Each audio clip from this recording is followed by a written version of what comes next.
Hello नमस्कार दोस्तों, एक बार फिर से स्वागत है आप सभी का हमारे इस यूट्यूब चैनल सानी एजुकेशन में। तो आज है फ्रेंड 24 अप्रैल 2020। तो आज के जितने भी करंट अफेयर के क्वेश्चन है फ्रेंड, वो सारे हम इस वीडियो में डिस्कस करने वाले हैं। तो प्लीज़ वीडियो को बड़े ध्यान से लास्ट तक देखते रहिए ताकि सभी चीज़ें सही तरीके से आपको पता लग पाए। तो चलिए वीडियो स्टार्ट करते हैं। तो आज का पहला क्वेश्चन है फ्रेंड, हाल ही में विश्व पुस्तक और कॉपीराइट दिवस कब मनाया गया है? ये क्वेश्चन है फ्रेंड। तो 23 अप्रैल को जो है विश्व पुस्तक और कॉपीराइट दिवस जो है मनाया गया है। तो इसे हम लोग फ्रेंड इंग्लिश में बोलते हैं वर्ल्ड बुक डे और वर्ल्ड बुक एंड कॉपीराइट। ठीक है ना, विश्व पुस्तक के साथ इसे क्या बोलते हैं, कॉपीराइट दिवस भी इसे बोला जाता है। ये मनाया क्यों जाता है फ्रेंड? ऐसे लेखकों को श्रद्धांजलि देने के लिए मनाया जाता है जो मानवता, सामाजिक और सांस्कृतिक के प्रगति के लिए कार्य किए हैं। और हर साल इसे जो है 23 अप्रैल को वर्ल्ड बुक डे और world book and copyright day के रूप में मनाया जाता है। तो इसे फ्रेंड मनाता कौन है फ्रेंड? तो इसे मनाता है फ्रेंड यूनेस्को। और मैंने आपको यूनेस्को के बारे में पहले भी जो है बहुत बार बताया हुआ है। तो यूनेस्को इसके लिए वर्ल्ड बुक कैपिटल भी डिक्लेयर करता है। हर साल जो है यूनेस्को जो है इसके लिए वर्ल्ड बुक कैपिटल भी डिक्लेयर करता है। इस बार का जो वर्ल्ड बुक कैपिटल है वो है फ्रेंड मलेशिया। और मलेशिया की कैपिटल कुल्ला कुल्ला जो है इस बारी वर्ल्ड बुक का कैपिटल रहा है। कुल्ला lumbar world book capital declare किया गया इस बार। ठीक है फ्रेंड, ये कैपिटल 1 साल तक ही रहता है और फिर नई कैपिटल डिक्लेयर हो जाता है। तो यूनेस्को जो है इसको हर बार जो है वर्ल्ड बुक कैपिटल डिक्लेयर करता है। और इस बार का जो है वर्ल्ड बुक कैपिटल कौन है? मलेशिया का कैपिटल कुल्ला lumbar world book capital declare हुआ है। और ये सिर्फ और सिर्फ 1 साल के लिए ही रहता है और हर साल जो इसे चेंज कर दिया जाता है। ठीक है फ्रेंड, तो बात हम मलेशिया की कर रहे थे। तो मलेशिया की कैपिटल आप देख सकते हैं यहाँ पर क्या है, कुल्ला लम्पर। और वहाँ की करेंसी है मलेशियन रिंगिट। और वहाँ के प्राइम मिनिस्टर हैं मुहिद्दीन यासीन। और वहाँ का लगभग पॉपुलेशन आप देखेंगे अकॉर्डिंग टू 2018 3.15 करोड़ थी वहाँ की पॉपुलेशन मलेशिया की। साथ ही हम फ्रेंड यूनेस्को की बात कर रहे हैं, थोड़ा यूनेस्को के बारे में जान लेते हैं। यूनेस्को की फुल फॉर्म होती है United Nation Education Scientific and Cultural Organization. क्या होती है आपको याद रखना होगा, United Nation Education Scientific and Cultural Organization, founded in 1945। और इसका हेडक्वार्टर कहाँ फ्रेंड? पेरिस में। और पेरिस कहाँ पे है? फ्रांस में। इसके डायरेक्टर जनरल कौन है? Audrey azole. कौन है? ऑड्री एजोले, ये इसके डायरेक्टर जनरल है। ठीक है फ्रेंड, तो एक चीज और मैं बता दूं, 23 अप्रैल को ही एक और इम्पॉर्टेंट डे मनाया जाता है। 23 अप्रैल को इंग्लिश लैंग्वेज डे भी मनाया जाता है। और इसे क्यों मनाया जाता है? इंग्लिश लैंग्वेज के इतिहास और संस्कृति के बारे में अवेयरनेस पैदा करने के लिए इसे हर साल 23 अप्रैल को मनाया जाता है। मैं बता दूं आपको, इंग्लिश लैंग्वेज डे को जो है यूनाइटेड नेशन मनाता है। तो यूनाइटेड नेशन भी आपको जो कई बार क्वेश्चन आता है पेपर में कि यूनाइटेड नेशन डे कब मनाया जाता है। तो यूनाइटेड नेशन डे जो है 24 अक्टूबर को हर साल मनाया जाता है। तो यूनाइटेड नेशन का हेडक्वार्टर कहाँ फ्रेंड? तो ये न्यूयॉर्क में जो है यूनाइटेड नेशन का हेडक्वार्टर है, फाउंडेड इन 24 अक्टूबर 1945। और इसके सेक्रेटरी जनरल कौन है? Antonio Guterres. कौन है? Antonio Guterres. ठीक है ना। अभी मैं आपको बता दूं, ये लैंग्वेज डे के ऊपर क्वेश्चन है तो आपको याद रखना होगा। अभी जो है चाइनीज लैंग्वेज डे जो है 20 अप्रैल को मनाया गया था। तो इतना आपको जो है इस इंपॉर्टेंट डे वाला क्वेश्चन है आपको इतना एटलीस्ट पता होना चाहिए। बट इसके अलावा भी जो है जब जब ये इंपॉर्टेंट डे वाला क्वेश्चन आता है, मैं हर बार आपको जो है सारे सीक्वेंस में आपको मैं बताता हूँ। तो आप जो है प्लीज, यदि आप मेरे वीडियो रेगुलर देखते हैं तो इसको कमेंट बॉक्स में आप कमेंट करके लिख के बताएं, क्योंकि आप जो एक बार चीजें लिख देते हैं उससे आप जो है कभी नहीं भूलते हैं। तो 1 अप्रैल को मनाया गया था फ्रेंड उड़ीसा और उत्कल दिवस। 2 अप्रैल को मनाया गया था वर्ल्ड ऑटिज्म अवेयरनेस डे। 4 अप्रैल को मनाया गया था अंतर्राष्ट्रीय खदान जागरूकता दिवस। 5 अप्रैल को मनाया गया था फ्रेंड राष्ट्रीय समुद्री दिवस। 6 अप्रैल को मनाया गया था International Day of Sport Development and Peace. 7 अप्रैल को मनाया गया था विश्व स्वास्थ्य दिवस। 8 अप्रैल को मनाया गया था विश्व हेम्योपैथी दिवस। 11 अप्रैल को मनाया गया था नेशनल सेव मदरहुड डे। 12 अप्रैल को मनाया गया था अंतर्राष्ट्रीय मानव अंतरिक्ष उड़ान दिवस। 14 अप्रैल को मनाया गया था वर्ल्ड चगास डिजीज डे। 15 अप्रैल को मनाया गया फ्रेंड वर्ल्ड आर्ट डे। 17 अप्रैल को मनाया था विश्व हीमोफीलिया दिवस। 19 अप्रैल को मनाया था वर्ल्ड लिवर डे। और 20 अप्रैल को मनाया था United nation Chinese language day, जो कि मैंने आपको बताया अभी। और 21 अप्रैल को फ्रेंड मनाया गया था सिविल सर्वेंट डे। और साथ में एक और इंपॉर्टेंट डे मनाया गया था world creativity and innovation day. और 22 अप्रैल को मनाया गया था फ्रेंड अर्थ डे और एडमिनिस्ट्रेटिव प्रोफेशन डे। ठीक है ना, एडमिनिस्ट्रेट प्रोफेशन डे मनाया गया था। ठीक है ना। अब जो है ये 23 अप्रैल को मनाया गया है इंग्लिश लैंग्वेज डे और साथ में जो है वर्ल्ड बुक डे। तो ये आपको इतना आपको इसके बारे में पता होना चाहिए इंपॉर्टेंट डे के बारे में। इसमें से कोई भी क्वेश्चन आ सकता है। नेक्स्ट क्वेश्चन है, हाल ही में सीमा सड़क संगठन ने रावी नदी पर एक नया पुल कहां पे बनाया है? तो पंजाब में जो है सीमा सड़क संगठन ने रावी नदी पर एक जो है नया ब्रिज बनाया है। पंजाब के कासोवाल इनक्लेव को और राज्य और देशों से जोड़ने के लिए सीमा सड़क संगठन ने रावी नदी पर एक नया पुल बनाया है। पहले इस नदी पर टेम्परेरी बेसिस पे जो एक ब्रिज बनाया जाता था, बट अब जो है इसे परमानेंट बेसिस पे जो है सीमा सड़क संगठन के द्वारा जो है एक ब्रिज बना दिया गया है। तो सीमा सड़क संगठन योजना की हम बात कर रहे हैं। सीमा सड़क संगठन, तो सीमा सड़क संगठन ने जो है अभी हाल फिलहाल जो है अरुणाचल प्रदेश में भी एक नया पुल बनाया था जिसका नाम है डोपो रिजो ब्रिज। ये ब्रिज सुबनसिरी जिले में सुबनसिरी नदी के ऊपर बनाया गया था और इस पुल की जो कैपेसिटी है वो 40 टन वजन तक जो है सक्षम है वेट को लिफ्ट करने में। ये भी आपको याद रखना होगा कि अरुणाचल प्रदेश में अभी जो नया ब्रिज जो बना उसका नाम क्या है, डोपो रिजो ब्रिज। ठीक है ना। और इसके अलावा अरुणाचल प्रदेश में एक और ब्रिज बना है जिसका नाम है सिसरी ब्रिज। क्या नाम है? सिसरी ब्रिज। ये भी जो है अरुणाचल प्रदेश में ही बनाया गया है। इसके अलावा जम्मू कश्मीर में जो है 2 ब्रिज बनाया गया, आपको ये भी याद रखना होगा। एक तो बनाया गया जम्मू कश्मीर में उजा ब्रिज जो कि कठ्ठू डिस्ट्रिक्ट में इसे बनाया गया है, और दूसरा जो बनाया गया है बसंतर ब्रिज जो कि संबा डिस्ट्रिक्ट में इसे बनाया गया। ये दोनों जम्मू एंड कश्मीर में जो नए 2 ब्रिज बनाए गए हैं ये भी आपको याद रखना है। इन्हें जो है राजनाथ सिंह ने जो है बनवाया है। ठीक है, उनके द्वारा ये इसका उद्घाटन किया गया था।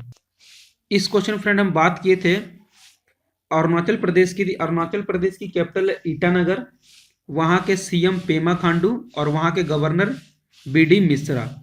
और दूसरा बात किए थे पंजाब की, तो पंजाब की जो कैपिटल है वो है फ्रेंड चंडीगढ़ और वहाँ के सीएम कैप्टन अमरिंदर सिंह और वहाँ के गवर्नर बीपी सिंह बदनौर।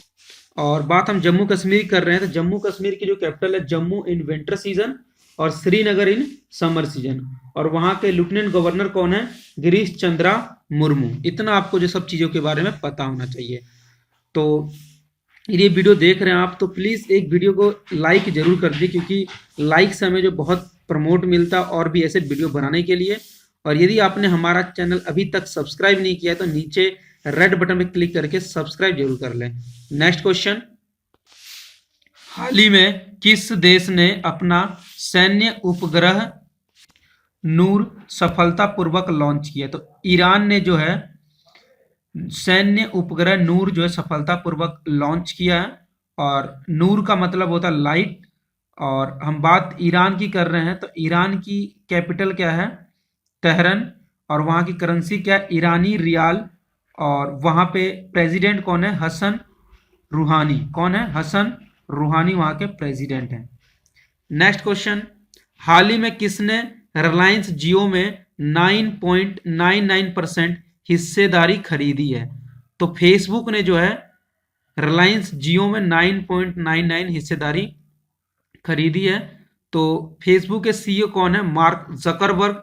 और फेसबुक का हेडक्वार्टर कहाँ पे है? कैलिफोर्निया में। इतना आपको फेसबुक के बारे में पता होना चाहिए। नेक्स्ट क्वेश्चन, हाल ही में किस देश के समुद्री तट पर लेदर बैक समुद्री कछुआ के घोंसले पाए गए हैं? तो थाईलैंड में जो है ये लेदर बैक समुद्री कछुआ के जो घोंसले पाए गए थे। अभी जो है 2 साल पहले जो है थाईलैंड ने घोषित किया था कि लेदर बैक समुद्री जो कछुए हैं वो लुप्त हो गए हैं। बट अभी जो कोविड-19 की वजह से बहुत देशों में जो लॉकडाउन चल रहा है, जिसकी वजह से इन्वायरमेंट कंडीशन में बहुत ज़्यादा सुधार देखने को मिला है। तो इस टाइप की जो भी प्रजातियां हैं अब जो है बाहर निकल के आ रही है। ये नॉर्मल कछुआ नहीं होता है, ये नॉर्मल कछुए से अप्रॉक्सीमेट साइज में भी काफ़ी ज़्यादा जो है बड़ा होता है। अभी ये थाईलैंड के समुद्री तट पर पाए गए हैं। बात हम थाईलैंड की कर रहे हैं तो थाईलैंड की कैपिटल क्या है? बैंकॉक। और वहाँ की करेंसी थाई बट और वहाँ के प्राइम मिनिस्टर हैं प्रयात चन ओ चा। नेक्स्ट क्वेश्चन, हाल ही में IMMA का नया अध्यक्ष किसे नियुक्त किया गया है? तो राकेश शर्मा को जो है IMMA का नया अध्यक्ष नियुक्त किया गया है। और राकेश शर्मा जो हैं अभी बजाज ऑटो के निदेशक भी हैं। और IMMA का जो फुल फॉर्म क्या होता है? International motorcycle manufacturing association. क्या है? International motorcycle manufacture association. Next question, हाल ही में किसने कोविड-19 के बारे में चेतावनी देने के लिए वाश करो ऐप लॉन्च किया है? तो IIIT दिल्ली ने जो है कोविड-19 के बारे में चेतावनी देने के लिए वाश करो ऐप जो है लॉन्च किया है।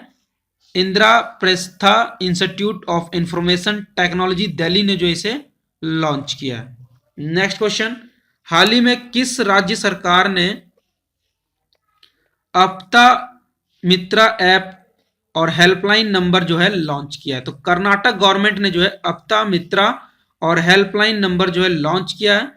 और इसका मेन पर्पस है, ये ऐप कोविड-19 पेशेंट के लिए है। जिन लोगों को भी कोविड-19 को लेकर डाउट है वो जो है 14410 हेल्पलाइन नंबर पर कॉल कर सकते हैं और वो डॉक्टरों से सलाह ले सकते हैं अपने बारे में। हाल ही में कर्नाटक राज्य सरकार ने online coaching platform get set go का भी शुभारंभ किया था। तो ये भी आपको कर्नाटक के बारे में पता होना चाहिए। बात हम कर्नाटक की कर रहे हैं तो कर्नाटक की कैपिटल क्या है? बेंगलोर। वहां के CM है BS येदुरप्पा और वहां के गवर्नर बज्जूभाई रुड्डाभाई बाला। नेक्स्ट क्वेश्चन है, हाल ही में BWF के IM बैडमिंटन अभियान का ब्रांड एम्बेसडर किसे नियुक्त किया गया है? तो PV सिंधु को जो है अभी BWF IM बैडमिंटन अभियान का ब्रांड एम्बेसडर जो है नियुक्त किया गया है। और BWF का फुल फॉर्म क्या है? बैडमिंटन वर्ल्ड फेडरेशन, जिसके स्थापना 5 जुलाई 1934 का हुई थी। और इसका हेडक्वार्टर कहाँ पे फ्रेंड? मलेशिया में। और इसका मेन पर्पस क्या है? इस अभियान को शुरू करने का मेन पर्पस क्या था कि जो लोग भी ऑनेस्टली बैडमिंटन खेलना चाहते हैं उन्हीं लोगों के लिए स्पेशल ये अभियान शुरू किया है, जिसके ब्रांड एम्बेसडर बने हैं PV सिंधु। इसके अलावा अभी आंध्र प्रदेश ने भी अपने एंटी करप्शन हेल्पलाइन नंबर के लिए ब्रांड एम्बेसडर किसे चुना था? PV सिंधु को। तो हम बात कर रहे हैं आंध्र प्रदेश की, तो आंध्र प्रदेश की कैपिटल क्या है? अमरावती। और वहां के CM कौन है? वहां के CM है YS जगनमोहन रेड्डी और वहां के गवर्नर विश्वभूषण हरिचंदन। इतना आपको आंध्र प्रदेश के बारे में भी पता होना चाहिए। नेक्स्ट क्वेश्चन, हाल ही में उरी लेवाइन को किस कंपनी का स्वतंत्र निदेशक नियुक्त किया गया? इन्फोसिस को जो है उरी लेवाइन को इन्फोसिस कंपनी का जो है स्वतंत्र निदेशक जो है नियुक्त किया गया है। तो इन्फोसिस की बात कर रहे हैं तो इन्फोसिस की कैपिटल कहाँ पे है? बेंगलोर में। और वहां के CEO कौन है? सलील पैरेख जो है वहां के CEO हैं। तो इतना आपको इन्फोसिस के बारे में पता होना चाहिए। नेक्स्ट क्वेश्चन, हाल ही में किसने राष्ट्रीय कार्यक्रम विद्यादान 2.0 लॉन्च किया? तो MHRD ने जो है विद्यादान 2.0 जो है लॉन्च किया। MHRD का फुल फॉर्म क्या है? Ministry of human resource development, मानव संसाधन विकास मंत्रालय, जो मानव संसाधन विकास विकास मंत्रालय के मंत्री अभी प्रेजेंट टाइम पे कौन है? श्री रमेश पोखरियाल निशंक। और विद्यादान 2.0 इन्होंने ही लॉन्च किया है। इसका मेन इसमें पर्पस क्या है? इसमें आप जो है ऑनलाइन एजुकेशन को बढ़ावा देने के लिए कंट्रीब्यूशन कर सकते हैं। कंट्रीब्यूशन मीन्स क्या कि आप चाहे स्टूडेंट हो, टीचर हो या किसी इंस्टीट्यूट के जो भी मैनेजर डायरेक्टर जनरल हो, इसमें जो है आप एजुकेशन से रिलेटेड जितने भी कंटेंट है वो जो आप इसमें कंट्रीब्यूट कर सकते हो। इसमें स्टूडेंट से लेकर टीचर, प्रोफेसर सारे इसमें पार्टिसिपेट कर सकते हैं। नेक्स्ट क्वेश्चन, हाल ही में टीसीएस ने किस देश में पहला डिजिटल बैंक लॉन्च करने की घोषणा कर दिया है? तो इजराइल में जो है टीसीएस ने पहला डिजिटल बैंक लॉन्च करने की घोषणा कर दिया है और टीसीएस 2021 तक इजराइल का पहला फुली डिजिटल बैंक लॉन्च कर देगा। इजराइल की कैपिटल क्या है फ्रेंड? तो है जेरूसलम। और वहां की करेंसी क्या है? Israel shackle. और वहां के प्राइम मिनिस्टर कौन है? Benjamin Netanyahu. कौन है? बेंजामिन नेतन्याहू वहां के कौन है? Prime minister. नेक्स्ट क्वेश्चन, हाल ही में किस देश ने नई डिजिटल करेंसी डीसीईपी लॉन्च किया है? तो चीन ने जो अपनी नई करेंसी डीसीईपी लॉन्च किया है। तो डीसीईपी की फुल फॉर्म क्या है? Digital currency electronic payment. हाल ही में जो है 2022 में चाइना में जो विंटर ओलंपिक होने वाले हैं और 2022 में ही चाइना में एशियन गेम्स भी होने वाले हैं और 2021 में चाइना में अभी जो है एशियन यूथ गेम होने वाला है। इतना आपको चाइना के बारे में पता होना चाहिए। इसके अलावा हम बात करते हैं, अभी हाल फिलहाल जो है सऊदी अरब ने भी एक डिजिटल करेंसी लॉन्च किया था जिसका नाम है एवर। और चाइना की बात की तो चाइना कैपिटल क्या? बीजिंग। वहां की करेंसी रेन मिनबी और वहां के प्रेसिडेंट जाई जिनपिंग। इतना आपको चाइना के बारे में पता होना चाहिए। नेक्स्ट क्वेश्चन, हाल ही में किस देश को 23 टन आवश्यक दवाइयां भेजी है? तो नेपाल को भारत ने जो है 23 लाख आवश्यक दवाइयां भेजी है। इसमें ज्यादातर जो है पैरासीटामोल और हाइड्रोक्लोरोक्वीन जो इसमें शामिल है। इसके अलावा भी कई और प्रकार के आवश्यक दवाइयां भेजे गए हैं। बात हम नेपाल की कर रहे थे। नेपाल की कैपिटल क्या? काठमांडू। वहां की करेंसी नेपालीज रूपी और वहां के प्रेसिडेंट बीडी भंडारी और वहां के जो प्राइम मिनिस्टर है केपी शर्मा ओली। इतना आपको जो है नेपाल के बारे में पता होना चाहिए। अभी जो है भारत ने मालदीव को भी जो है 6.2 टन दवाई भेजी है। ये दवाई ऑपरेशन संजीवनी के तहत जो है भेजा गया था। नेक्स्ट क्वेश्चन, हाल ही में जारी वर्ल्ड प्रेस फ्रीडम इंडेक्स में कौन शीर्ष पे रहा है? तो नॉर्वे जो है वर्ल्ड प्रेस फ्रीडम इंडेक्स में जो है फर्स्ट नंबर पे रहा है और सेकंड नंबर पे रहा है फिनलैंड और तीसरे नंबर पे रहा है डेनमार्क। और अपना देश जो भारत जो है 142वें नंबर पे रहा है इस वर्ल्ड प्रेस फ्रीडम में और लास्ट ईयर जो है 140वें रैंक पे था। और इसके जो है सबसे ये जो है ये 180 देशों का वर्ल्ड प्रेस फ्रीडम जो है इंडेक्स रिलीज किया गया था। इसमें जो है सबसे लास्ट नंबर पे वो है उत्तर कोरिया और इसमें जो है 112वें नंबर पे है नेपाल। इतना आपको जो वर्ल्ड प्रेस फ्रीडम के बारे में आपको पता होना चाहिए।